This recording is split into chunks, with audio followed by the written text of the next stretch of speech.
Hey family, hey, so welcome to the Place of Peace. In this video, I want to actually share with you why stress and anxiety alters the rate of your breathing.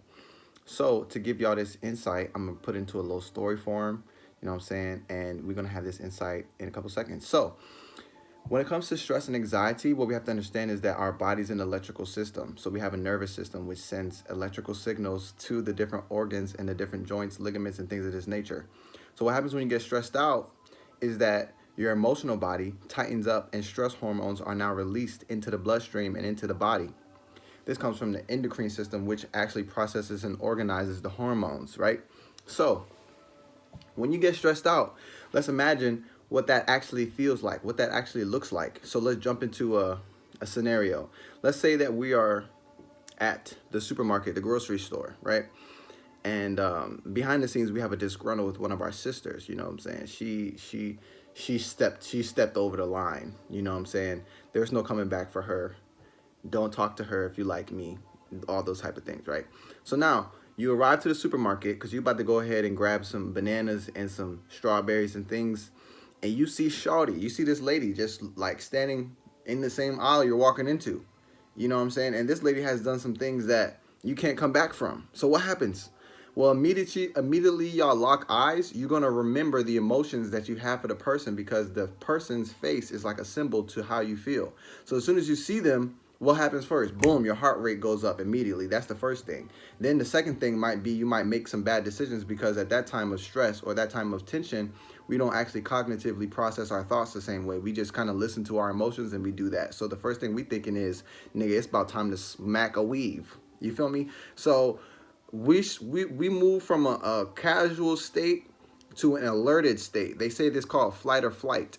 Okay, and at this point we ready to fight. So Sister Trisha, she better have her shit ready because I already dropped my basket and I'm coming for the weave. You feel me? So that looks like, you know, the stressful situation. But what else happens there?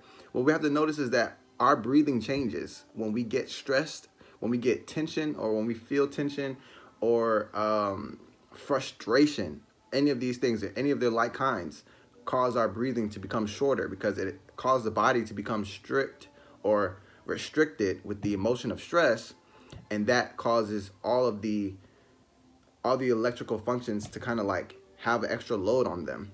So what happens is the first thing that we do is we start breathing differently. So if you're already breathing shallow, I guess it's not different. But if you're a deep breather, if you understand how to use the full spectrum of your breath, it's going to be a lot harder for you. It's going to be very obvious to you that your breathing is going to change. And what does it change to? It changes to a shallow breathing. So this term shallow breathing explains the person who's breathing and not utilizing their full range of breath. What does that mean? That means that you're not breathing into your lungs really. You really just breathe into your chest and you keep all your air kind of like packed up in here in a tight form. So it could be something like a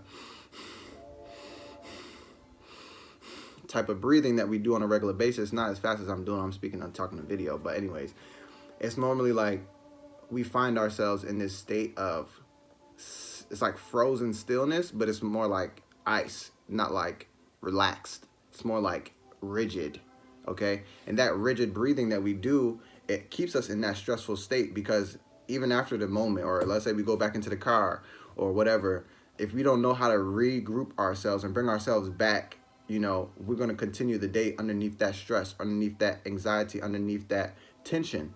So why is this all important? Well, it's extremely important right now in the nature of the pandemic of fear walking around the planet Earth right now. So you want to make sure that the people that you engage with and the places that you go and the situations that you go through are not going to hinder or handicap the rest of your day. So the best way to do this is return to your breath. So that's why I want to play a game with y'all. It's called Watch Your Breath. And somebody breath be kicking, so you better watch your breath. But no, so the game is called Watch Your Breath.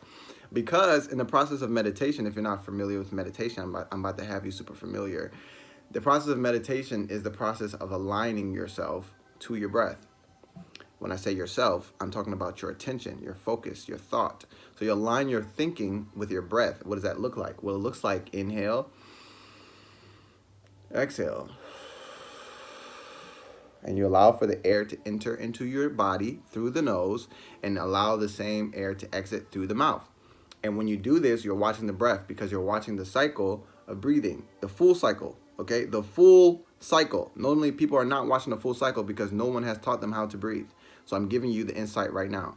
Once you understand how to breathe, it's a lot easier for you to return to a place of calm, return to a place of homeostasis or a place of tranquility after understanding how impactful the breath is in that work. So now, game time. Time to play the game. Watch your breath. So I'm gonna upload another video after this, and we can watch the breath together. Cool. All right. So see you soon. All right. Talk to you. All right.